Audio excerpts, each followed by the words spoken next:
I'm here with right now, the legendary.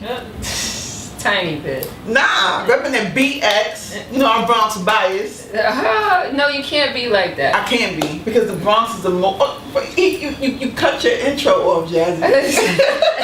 No, I didn't. All I'm saying is be universal. Yes, introduce yourself. You already know who it is. Who's this? The Queen of the Wheels is still direct from the Boogie Down Bronx, the one they call DJ Jazzyjoyce. Yeah. Now, when I say I'm Bronx biased, I just mean that because I feel like the Bronx is the most underrepresented borough. Like, we get everyone says, yeah, it started in the Bronx, but as far as hip hop, even on the old joints, when they say, they go through every borough, Brooklyn, Queens, and the Bronx is always last. The Bronx gets like the most slack. The Bronx gets dissed the most. You don't think so? Especially since the stigma of back in the day, the '70s, with the burnt down Bronx, where all the apartment buildings was burnt down, so they had the stigma of the burnt down Bronx. I think the Bronx always got. You don't think so? I mean, the greatest is always the most hated, though. I like that. I roll with that. I'm saying that's why I'm Bronx biased, though. You not biased from the Bronx? Listen, that's my hometown. It's on my birth certificate. And you know what? Bronx people will fuck you up.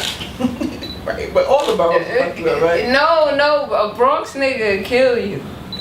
Quick. This is why I wanted to get some of this Jazzy. Wait, no, but listen. Let's go down the line. Okay. Pick any Bronx. We could start with rappers. Okay. We start with rappers. Name a Bronx nigga, right? Pun comes to mind. KRS. Right. They all thorough, lyrically. So that you would get hurt then. Let's name some Bronx people that, and it's no shade, but that would do something to you. I don't want to name the ones that would do something, but so you understand what I'm saying? I mean, it's a thorough borough, right? But I feel like it just gets, it doesn't get its just due. You know why you say that? Like, I think. You know why? Because at one time, when except for like shout out to Fat Joe, Remy Ma, right? They put on when rap was like popping, but when rap was like popping like for New York, there wasn't a lot of artists coming out the Bronx that was popping. It was Joe, Pun, Remy, right? And it been them three. Right. Now we got A Boogies, Don Q's, you know what I'm saying, P. Well, you know, Brooklyn and Queens are bigger boroughs, so it allows for them. The best talent is in the Bronx. See, I'm Bronx biased. Right, I'm trying to. Rappers. I'm sorry. I'm trying to break it down to you. Okay, break it down. I'm gonna bring it to the numbers. The Bronx borough is smaller than those other two that we mentioned, so they could corral more help. You know what it takes to make something happen. It takes money. Right. Brooklyn. So it's a whole. See what I'm saying? He trying to say no money in the Bronx? No, it's not that. You have to do the numbers. It's numbers. Let's do realistic numbers. Okay. And the borough of Brooklyn is mad big, so the opportunity to corral a drug block, to get your funding, to get going, is more areas. I guess. So that's the simplified, real fast to the math. If you look at it, I just like the spitters. Like a lot of the real spitters are in the Bronx. You know yeah, but they still in the probably the staircase smoking. Right. Well, like see, you from the Bronx and you just these are realistic. Now you want to get these are realistic scenarios. Like how many times we be in the wherever. Right. And see hallways or some project or whatever is. It's no. Listen, we the creators. Look, a mustard seed is tiny, but look what it creates. So sometimes the smallest. We are the creators. Right. That's my point too. We're the creators. Well, let's talk about that. You know, start from that point. Jazzyjoyce on the wheels. Jazzyjoyce, no one better. Speeding faster than an 86 Jetta. And then let's talk about that combo. You and Sweet Tea. How'd that come about? On that? You still on that? No, yeah. She's killing my energy. No, it's supposed to be jokes. Come on, we gotta have Shouts to Sweet Tea. Bronx. I lived in Parkchester. Okay. In the 80s. Joe Ski Love was dating Sweet Tea at the time. And then he was like, my girl, my wifey. I don't think they called them their boo's wifey. Back then, he was like, my girl is working on an album. And she was working with Herbie Lovebug at the time, who produced Salt Pepper, Kid and Play, Dana Dane, myself and Sweet Tea, and the rest is pretty much history. He asked me if I wanted to get down with not get down, pause, pause, niggas, and you know we made history. So shouts to Sweet Tea, thank you. We've had conversations, and one of the things that we did say is that we wish that we didn't stop, but life happens. Right. But I want to ask you that too. Like at that point, that's dope to get the deal. With the opportunity. The opportunity. The deal. On the record, it says Sweet Tea and Jazzyjoyce. Yeah. We don't see that anymore. Yeah. They be like, fuck the DJ, fuck out of here, fuck that. Right. And the DJ, give him $2, put him way in the bag, fuck that nigga. Why did that happen? Like I know you you have inside info and you're part of that. Oh, well, why did the DJ became the DJ and the rapper was part of the package before, in that era, up until even I'm gonna say late 90s, early 2000s, and then it kind of faded. Not faded. The DJ is still popping, but as far as the combo of the rapper and the DJ, what happened?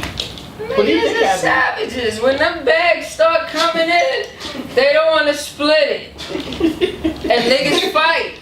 They don't want to split it with the DJ. They don't want to split it with their mother, so fuck the DJ.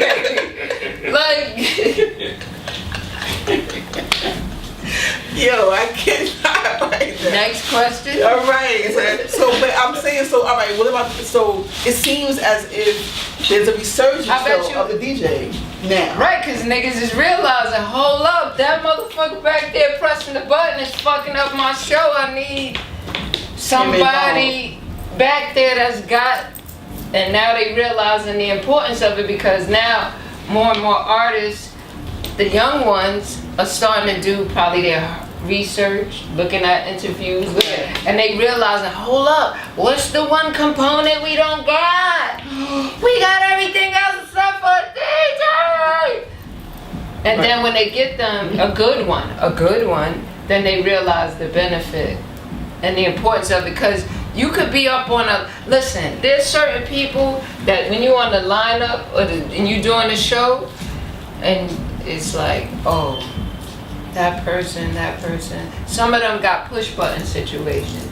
But then there's other artists that when you see the lineup, like when you go through the lobby and you seeing who's next, you like, oh, you know whose show, some of the people show gonna be crazy. Why? Because the DJ, they know how that DJ's gonna bring that energy, slap that, you know what I'm saying? That human element backing you up musically. So do you think that we'll get that again, where the DJ will be a part of the package, or it's just a part of the team per se? It's up to the individuals. Okay. Yeah, no, it's not. If the whole culture would have forced individuals to have a rites of passage to even enter into it, then it would be different, because then it would be like, these are the things you have to have in order to participate. Now, how do you feel about that, being someone that was at the forefront of the hip-hop culture, and the fact that there isn't a rites of passage? Only a few. I'm meeting different artists now that are doing the knowledge, they are taking the time to research. But how do you feel about that? The fact that there isn't one, and Well, it makes for someone like me who is a legend, a pioneer of the craft,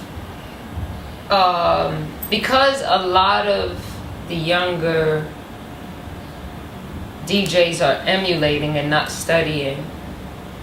It allows for someone like me, if given the opportunity to be in their graces, to show them what it really is, like in the presence of a real master of the craft, right, and a DJ.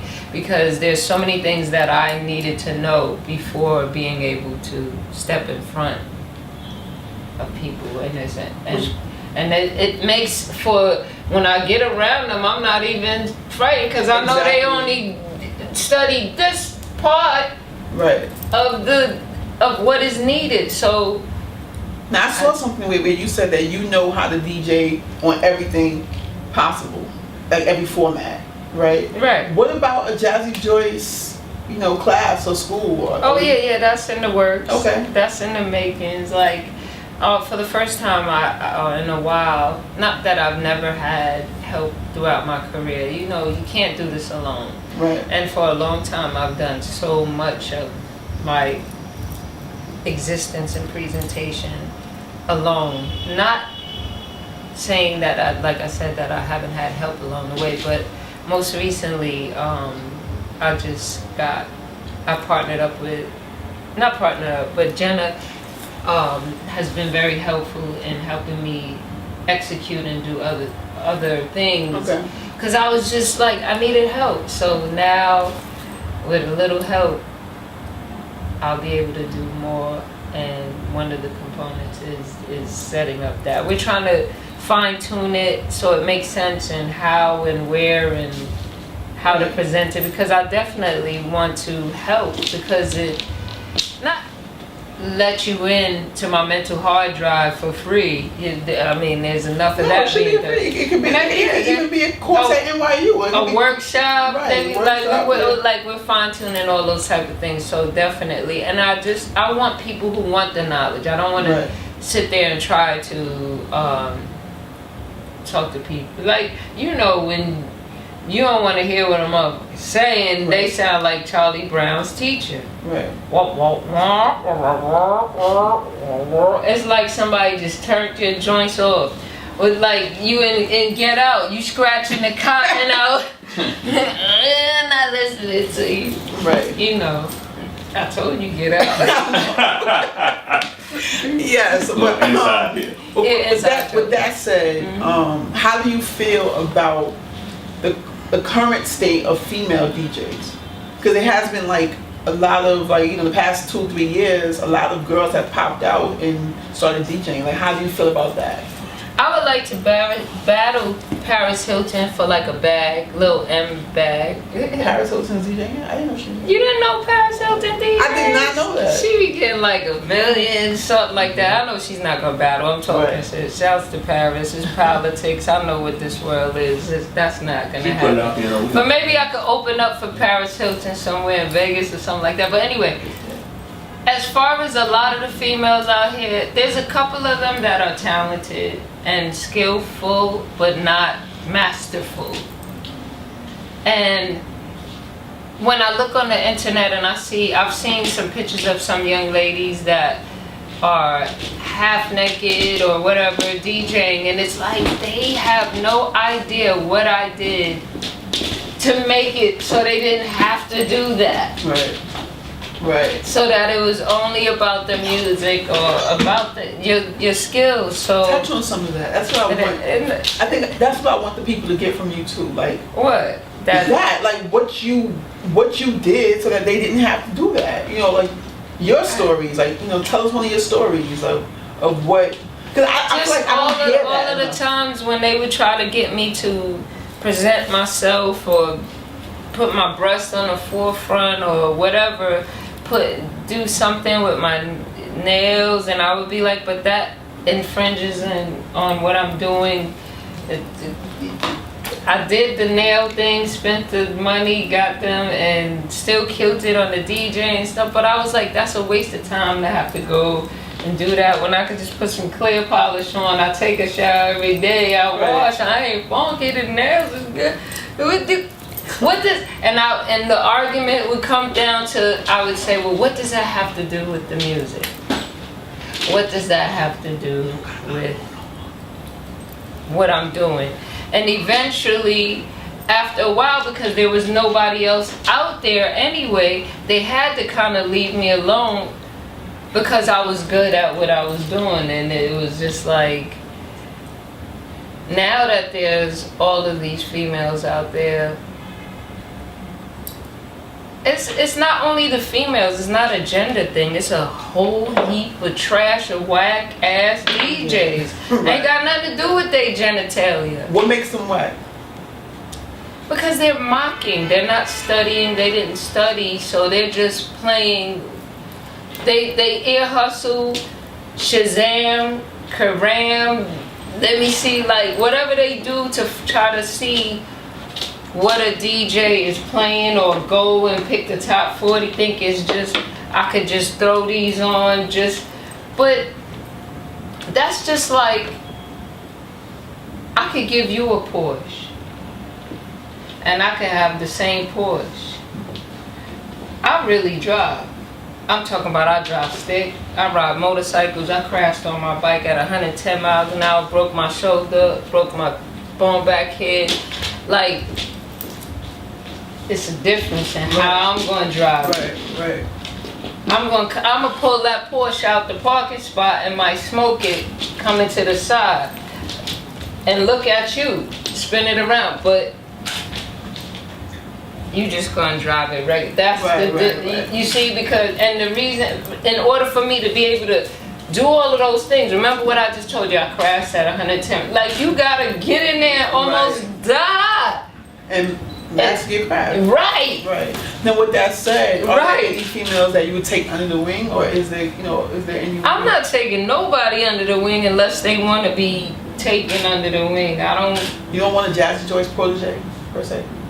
Not even necessarily out there right now, but just like, you ever think about passing off some of your skill set, other than the classroom aspect, but like a protege. I would love to if they could keep up. It's not easy. Like, these is weekend DJs and everything. This is like when this is, I can't even say the peak or whatever, but like at one of the high points of my career when I was doing what I was doing, people would always be like, well, how do you do that? I'm like, this is what I do. I'm not a nurse and then a DJ on the side. Right. This is really what I do, so why wouldn't you, this is it. So why am I not supposed to be good? Right. What they say? What? Fuck you mean? What would you say is, I guess, the biggest the detriment to just being a female in the game? But what are women in hip hop not doing? Well, the powerful ones who are executives, I'm not gonna name any, they don't do anything, you know, and it's just, at least some of the black executives help others, you know, black males, Right. you understand, or what, it doesn't even have to be black, but at least the males trickle down some and help. Who, you know what I mean? Like, besides besides exploiting them, double exploiting, Right. you know, and that's to not name anybody. Right.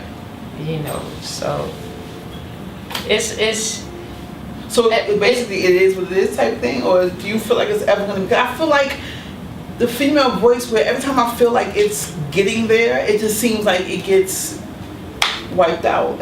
You know, between not just, you know, rappers, DJs, media. I don't feel like the females being heavily represented in hip hop. Like, they kind of are, but they're not really. It's not like it's, you know, I asked a bunch of rappers about female rappers, they say, oh, I love it. Well, who do you love? You know what I'm saying? You love it. There's no, it's tough. It's just tough. It's tough because it's tough.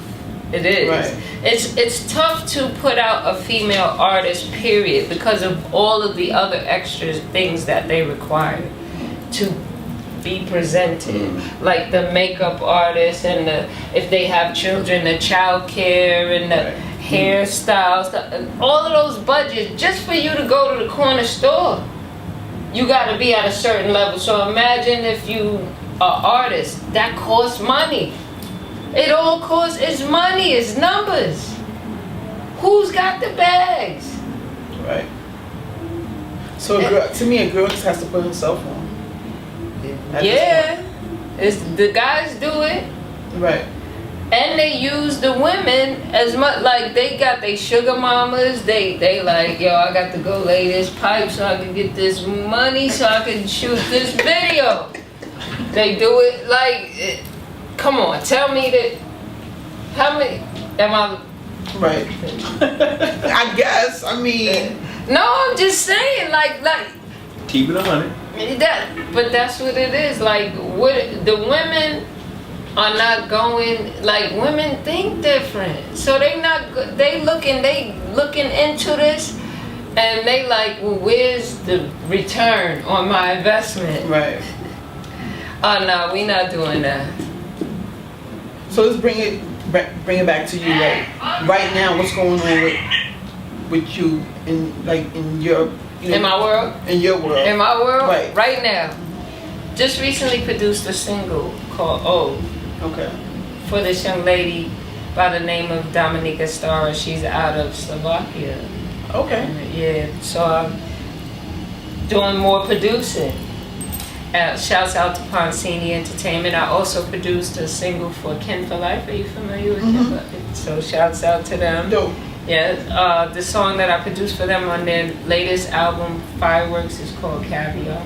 Okay. So I did that, and then I started from a couch similar to this from Chrissy's living room. Chrissy Monroe of the Love and Hip Hop franchise. We started a show, Chrissy Monroe's show, featuring Jazzyjoyce, and dope. Working on that. That's gonna go so many places. And just recently started working with new PR representative Jenna.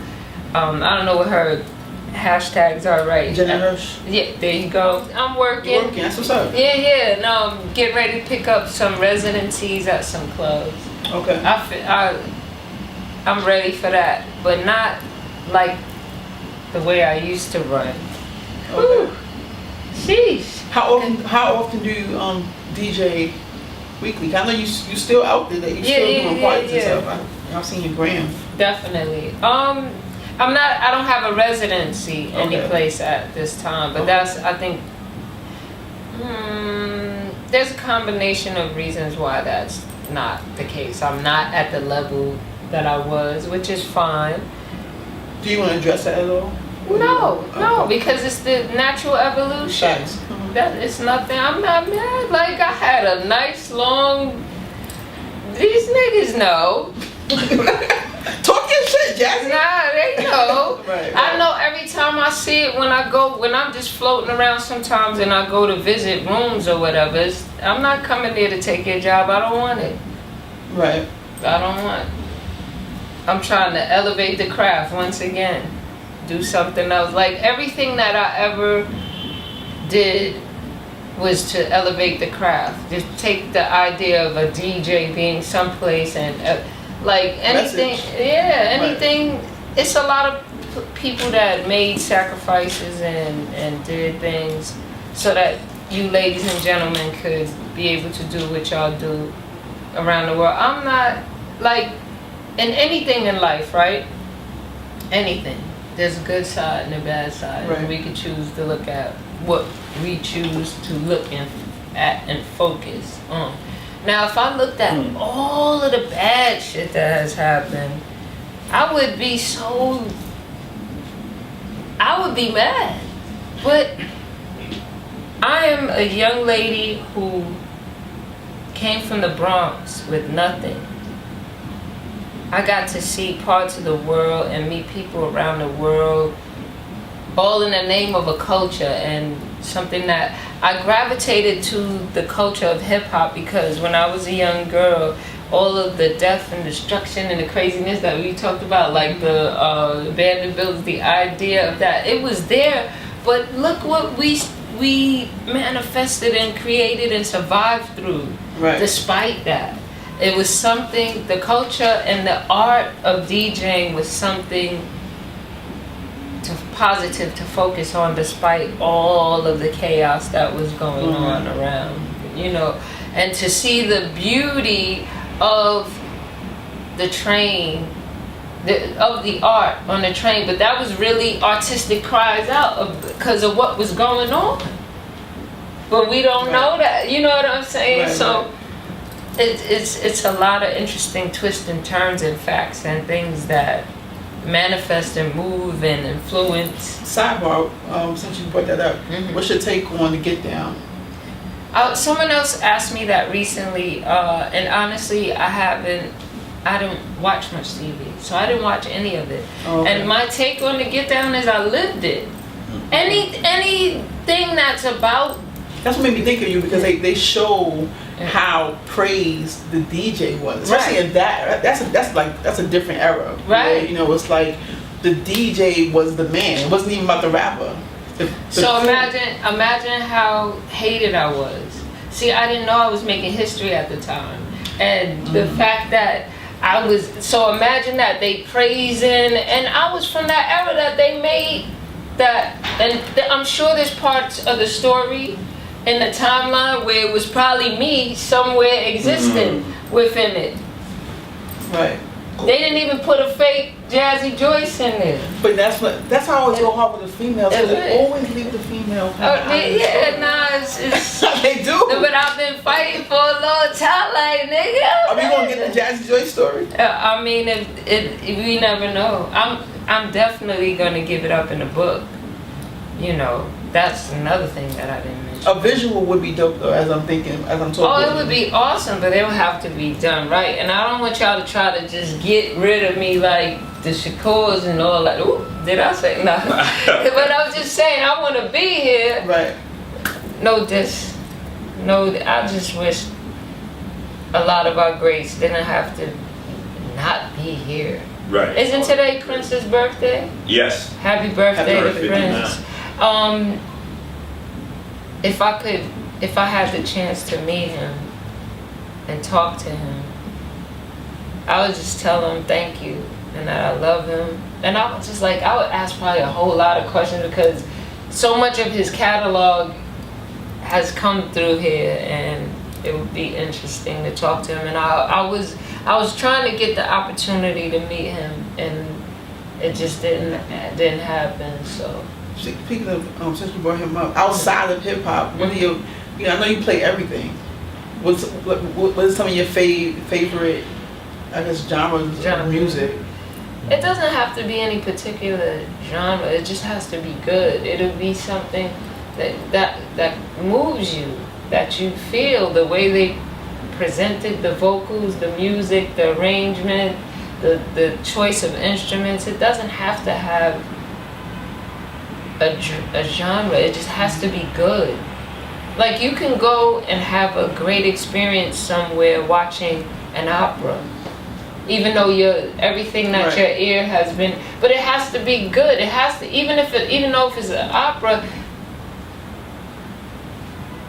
the opera singer has to sing with some type of soul that touches you, even though you from the hood or you from so it doesn't matter. And I definitely, one of my DJ friends had suggested that. He was like, oh yeah, I definitely at least, once a week put my ear on something new. And that's what a real DJ does anyway. They hunt. They hunt for new sounds and With that said, I wanted to ask you too, just about breaking records and breaking artists. Like, it seems like I guess they took away the power from the DJ. They intentionally, because that's one of the ways that they can maintain control of the music industry, and then with it being all viral. You don't think you still have that power? Because like you said, the DJ hunts for the what's hot. So But there's two. Remember, when you think about when we were doing what we were doing, there wasn't all of these other voices doing it too.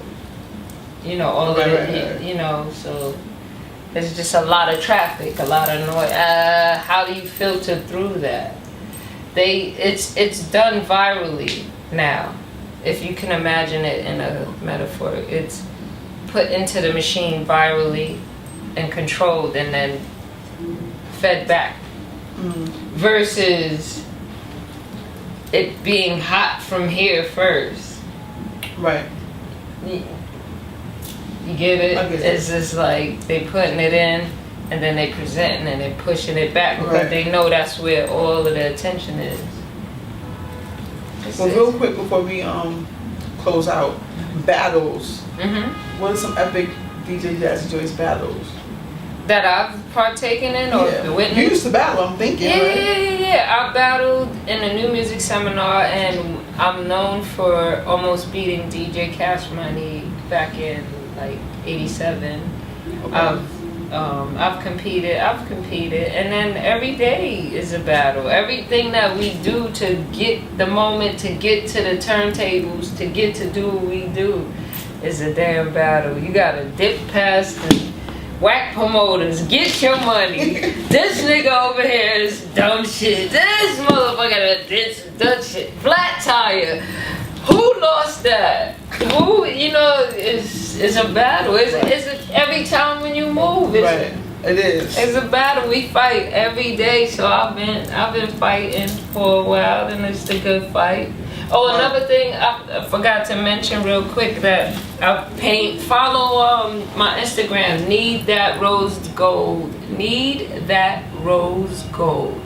And you can see, you know, when you see these shirts and all of this stuff, I hand paint them. And a lot of people don't realize that, because what happened was one of my old Jamaican DJ friends used to be like, Jazzy, me see you with another white t-shirt, I'm gonna just kill you, whatever. So I had to show, like, how can I show that? This ain't the same t-shirt, it's a fresh new one every time you see me. Like, so I just started painting on them so that you could realize it wasn't just the same t-shirt. So, and then now it's just moving on to great things. The Bronx be creating it.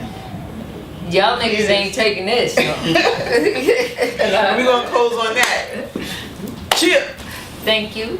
Yes, good to see you. Yes, thank you. Tell the people where to find you and us and this. They don't know, but tell them to tell somebody. Log on to hlmmedia.com. You can find all the interviews. You can follow me, BossChick Raine, Raine, and follow Terrell, Blair. And that's what it is. That's what it is. And follow the legendary DJ Jazzyjoyce. Thank you for having me, BossChick Raine.